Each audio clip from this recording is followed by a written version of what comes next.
Everybody, welcome to our new setup with lights. If you know anything about cameras or lighting, feel free to give me any critiques. Like, I know probably shouldn't have like a big panel of white up here, but the shadow's horrible.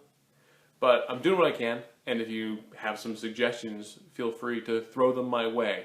I apologize for any wobbliness in the camera, but right now it's on a stack of 10 board games and 2 chairs, because I realize I obviously need a tripod. But we're getting there, and feel free to give me any critique or ideas if you have them about lights, cameras, etc. This week we continue the Great Hunt, which got a lot less hunty and a lot more generic, not really generic, very specific Native American tribes information and mythology. It started out on page 196, where we have a really great map of the different Native American groupings, which for Scion we have a lot of problems with, because people like to say, who are either writing Scion pantheons or the original Scion writers hinted at it, that there's like one great Native American pantheon that kind of all like smushed together. And we've always been very against that, and I think the map helps a lot to show that there's definitely different groups of people and different groups of religions throughout the massive continent that is North America. I think it's so stupid that we think Europe can hold 3, 4 different mythologies and it's a tiny little nothing. But we think of Native Americans as all having one kind of mythology, and that's because we're stupid white people, and that's what white people do. But the map's really great, and I found it very helpful, especially as they go break it down chapter by chapter throughout the rest, to go back and look at that and see what kind of area those people lived in. I'm not going to say that the book is not interesting. It's definitely very interesting, but it is definitely fairly verbose, and it kind of meanders a bit. So think about that when you're choosing other of the big Joseph Campbell books. If that's really something you want, as you're reading through this first one, hopefully it gives you some hints. I mean, I'm going to read them all. I definitely enjoy reading them, but I'm not sure if it's as interesting for this type of thing that we're doing right now. So, it meanders for a while. I've found the kind of generic information about the different tribes and the Plains Indians and the 4 Woods Indians. Really, God, I just realized the connotation between how we think of Native Americans broken up into plains and desert and forest and northern, and how that's often how we think of elves as well in your, not actual mythology, but in generic fantasy. We put elves in those small areas based on the kind of terrain and stuff. We say wood elves, desert elves, plains elves, that kind of thing. So that's interesting and probably not relevant. The first thing that really struck a chord with me was the John Smith Pocahontas history, myth, legend about how she saved him, and then they became friends and then fell in love or something and went off and betrayed the father eventually, and how there was a correlation. It was like an Ariadne myth with Theseus and Ariadne, and later Jason and Medea, where the guy's in a lot of trouble. The woman comes in to save him, and when she saves him, she betrays her people. Then, eventually, he ends up betraying her. And I thought that was an interesting thing you could use. I mean, you don't need the John Smith one to really have it make sense. The Ariadne, Theseus, Jason, Medea ones work fine.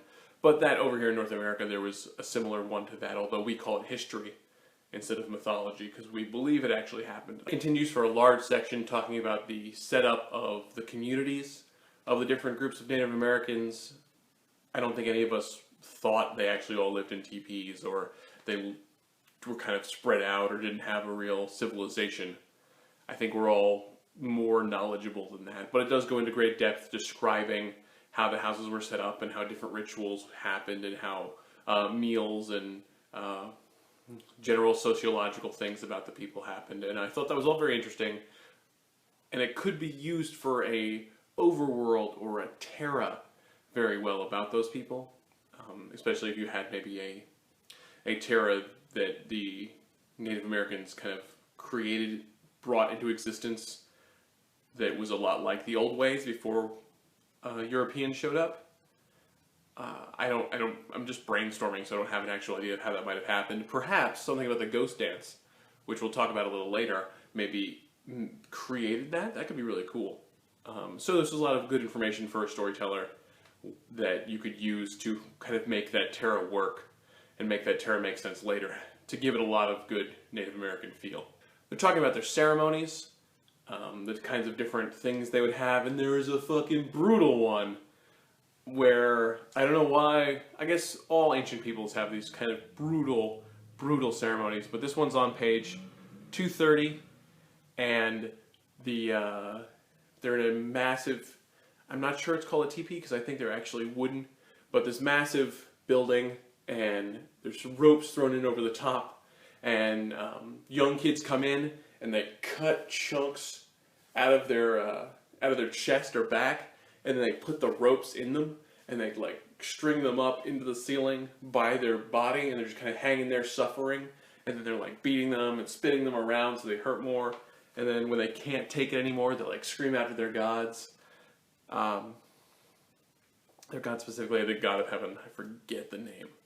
And then they bring them down, and whoever can last the longest is the best, and then they have to run, and just really brutal, cutting out their flesh. They said like they try to go at least an inch deep to really get purchase with the ropes, and the ropes are going in and out of their body to make sure they can hang them up, and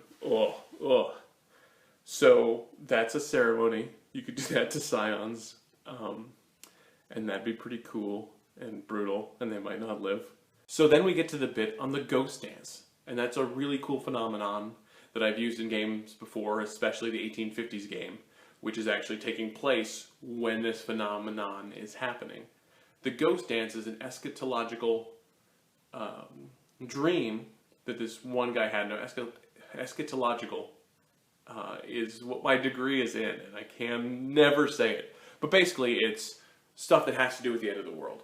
So usually we talk about it with Revelation in the Bible, but don't want to say every. Many mythologies have a eschatological study or events that lead up towards the end of the world. For the Aztecs, it's the eventual falling of Huitzilopochtli's sun. For the Norse, it's Ragnarok. For the Greeks, I guess technically it's the eventual fall of Zeus, or the end of that particular age of man, although the Greeks aren't really big on it. And for these people, it was the coming of the white man that was destroying their people. And it was getting so bad and so horrible that I don't want to say they wanted their world to end, because obviously they don't, but they needed to find a way. That's not right either. I don't like boiling down mythologies or religions to all the same exact thing, but when people are in trouble, when there's suffering on a very large scale, the culture tends to lean towards end times visions and ideas. Everything is horrible, and so you hope for an end where the true believers will be able to make it onto another world where there is paradise. It's sort of in human nature to kind of wish and pray for that. So as the white people were really just destroying and being horrible, and I say white people, but American Europeans, being horrible to the Native Americans, pushing them across the plains, it came that a man had this vision that inspired the ghost dance, which was a peyote-fueled, insane's the wrong word, but peyote-fueled kind of vision quest dancing of I don't have words for what it is, but very Dionysian, very letting your own body leave you and kind of your spirit go somewhere else. They go talk about it obviously better in the actual chapter, but I thought it's really cool. It's something that could be used in Scion. The Scions could do it, or they could experience it. In one of my games, they needed some information about another world. They didn't have mystery, and so they went to a ghost dancer in the 1850s and attempted to kind of bond with him and get him to help them find out the secrets that they needed. So that basically he used mystery and they all did the ghost dance with him, and kind of things came alive and they all were a little bit crazy during it. And I'm trying to figure out how to put a ghost dance into this first adventure. But I'm having trouble, and I think I'll get to that a little later when I finish up the wrap-up about the book. They then go into a lot of the myths of the people. A lot of them are really good. I enjoy Big Turtle War Party, where the turtle guy goes off to war. I thought that was really good. It was a lot like the Brer Rabbit myth, where he says, "Oh, you're gonna boil me alive. You're gonna murder me. Oh, well, that's fine because I don't care. I love boiling water." And they're like, "Oh, well, then we'll throw you in the fire." He's like, "Oh, if you throw me in the fire, I will explode and kill all of you." They're like, "Oh God, all right. Well, what if we throw in the river?" And he's like, "Oh no, not the river. Please don't throw me in the river. That'll kill me." And they're like, "Oh yeah, throw in the river." And the river is the thing he wanted to go do. Classic trickster baloney.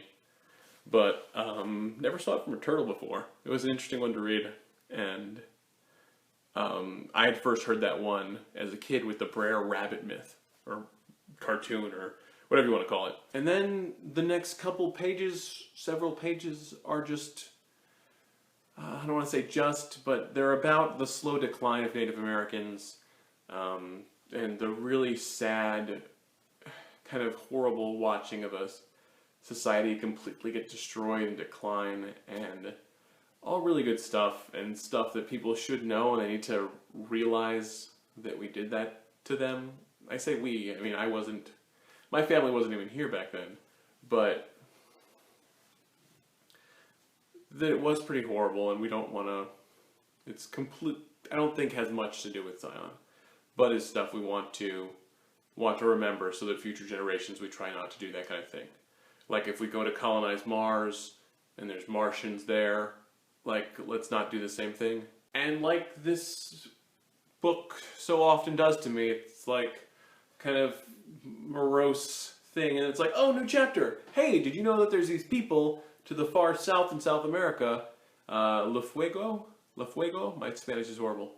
And this one woman, she went to go have sex with a sea lion, and she fell in love with him.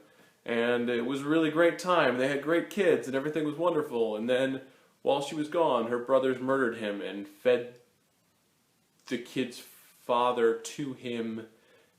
And then she came home and she was really upset, but eventually it was like, but he tastes really good, and eats her husband. It's a weird story, and but it's good. It's a good little myth.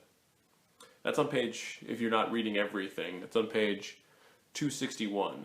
And it's next to a couple myths about those people I'd read about before. I'm not sure what category they're in. I read about them in a Polynesian book, because they are, I guess some people kind of sequester them in with those people because they're not quite Incans. They're more aligned with the Polynesian groups. But really weird, awesome myth that I have no idea how to use in this story I'm going to write for this book. Which brings us to the end of the book. It went by really fast. I think, I'm struggling. Maybe you guys can give some input.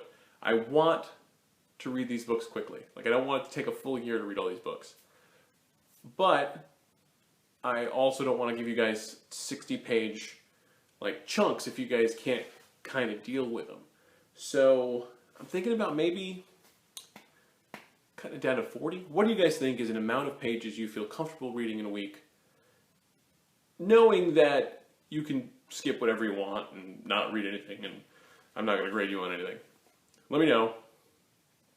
I think 60 is a little much.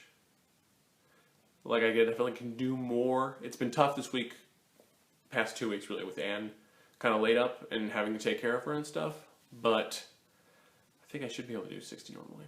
I don't know. We'll see what happens when we get to different pages too, like the book, the massive pages. If you guys haven't ordered this book, I know several people have, but the pages are maybe 2 feet by 1 foot. It's a giant fucking book, and so it's definitely difficult to read at a desk. I have to read it at our kitchen table. But let me know what you think about that. I'm having trouble conglomerating everything. Like early on, I came up with some cool story ideas about the Australian stuff, and that was very centric there. And then the hunt part of it kind of meandered off because the book starts just really getting into the different cultures. And we're doing North America next, because that was voted on. And so we're going to do the North America book next. And I don't know what it's going to talk about, because this book went really in depth in North American stuff. So I want to do, I guess, a Australian centralized thing, because it had a lot of the stuff about the hunt. But I don't know how to bring in anything from the rest of the book to kind of deal with that. I thought maybe we could start somewhere in North America, get a little of the flavor of the Native American things, and then something from there leads them to Australia. Like something about the hunt, either in lower North America or in the Arctic somewhere. Maybe you can go North America, something to the Arctic, and then that shows them they have to go do the big thing in Australia. Yeah, I don't know. That's what I'm going to think about this next week. Try to start putting that together. Several people have thrown some characters at me. I really like the ideas. If when you throw a character at me, you could give me a song that you think fits that character, that can really, I'm very musical, so that helps me get a real idea of the character. So for this next week, definitely if you like what we're doing and want to continue, order the North American book. That's the one we'll do next. Link in the doobly-doo right here. And I'll be thinking about ways to kind of make this story come together. And any ideas you guys can have, either make text posts or video posts about it, anything you enjoyed, anything you want to see, definitely in the story in some way. I'll try to make that happen as best I can. This is semi-collaborative, and I need as much help from you guys as possible. Basically, the more help you give me, the quicker I'll be able to get it out there. Story I'm going to write will be for a base Legend 2 group, and I will have little write-ins for what to do for a few higher Legend activities, but the specifics of it are all kind of up in the air. I want to mine this book particular as much as possible, get really good stuff from it, and anything you guys had that you thought was interesting, or even that I talked about in a video that you thought, well, that needs to go in a story. That part right there is really good. Let me know, and I will do what I can. Other than that, we got a vlog coming to you tomorrow, which is practically today, after our New York Scion game in the morning. And then I'll get you another one of these, hopefully by Wednesday. Doing my best, but until Anne is fully healed, the schedule for this may be a little mished up. But I hope you guys are enjoying this, and I'll see you next time.